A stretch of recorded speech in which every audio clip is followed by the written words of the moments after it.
Hindi talaga lahat ng Pilipino sineswerte pagdating sa pag-abroad, lalong-lalo na yung mga namamasukan bilang domestic helper. Katulad nga nitong si Kabayan, kawawa nga ang nangyari dito dahil nakuhanan ng video habang sinasaktan ito ng kanyang amo na isang Hong Kong national sa pampublikong lugar. Sabi nga sa video, kahit nga sa bahay ay sinasaktan ito. At dito nga sa makikita nating video ay medyo may pagkabayolente at hindi nga natin ito pwedeng i-play ng dire-diretso. Baka tayo naman ang madali ni Lolo. At kung ano ang nangyari dito kay Kabayan, panoorin natin ang video ito. Magkano ka? Tumawag ka na ng pulis? Langgal, tumawag ka na ng pulis? Hoy! Hoy! Umtakla! Ayan oh, Diyos ko. Grabe to oh. Demonyo. Ayan oh. Kawawa talaga itong si Kabayan. Ayan oh. Sunod-sunod.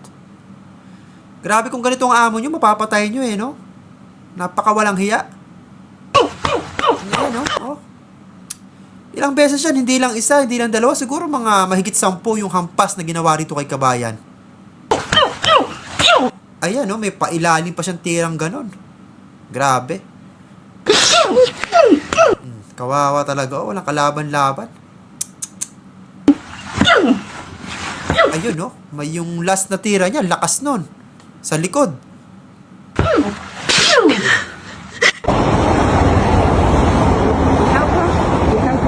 Yes, I'm a helper. Hi, thank you, madam. Ayun ang amo ko, naka-lavender, yun ang amo ko. May something wrong daw siya sa utak, kaya i-interviewin siya eh. Ay, parang may sakit daw sa utak yung amo ni Kabayan eh. Ayan yung, buti na lang dito yung mga pulis talaga is, ang bilis ng response. Tumawag kasi si Kabayan. Yan ang mga dapat sa mga yan ang mga dapat sa katulong. Hindi yung panga-anga, hindi yung iiyak na lang sa gilid. Dapat nga tularan natin to si Kabayan, hindi man siya lumaban dito sa kanyang amo habang binubugbog siya, gumawa naman siya ng paraan. Hindi nga lang siya basta umupo at nagmukmuk or umiyak na lamang. Humingi ito agad ng tulong sa mga pulis sa Hong Kong.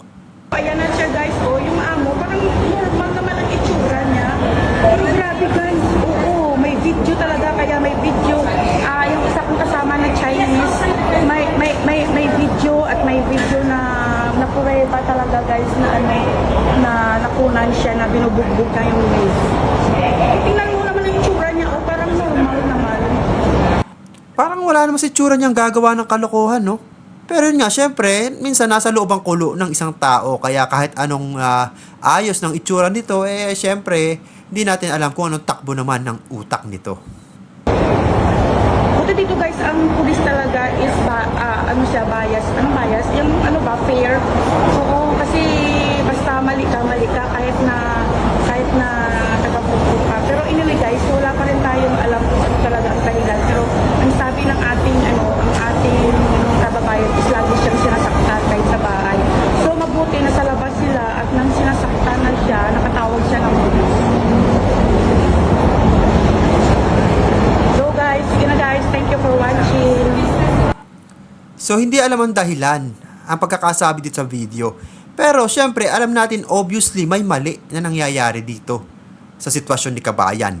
Sana nga, hindi na ito bumalik si Kabayan dito sa dati niyang amo. Grabe naman kung babalik pa to si Kabayan sa kanyang amo.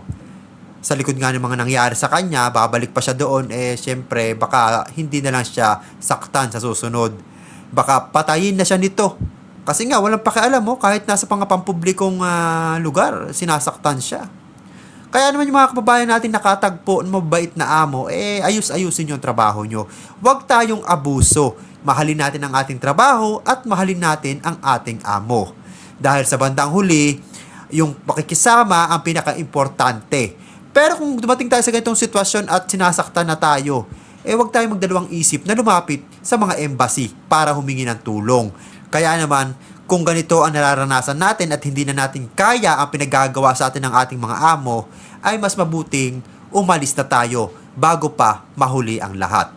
At kung nagustuhan nyo ang video ito at bago ka pa lamang dito sa aking YouTube channel, ay ini-invite kita mag-subscribe at pahit na rin ang notification bell para lagi kang updated sa lahat ng viral video at mga balitang OFW na i-upload natin dito sa ating YouTube channel. Maraming salamat sa iyong panonood.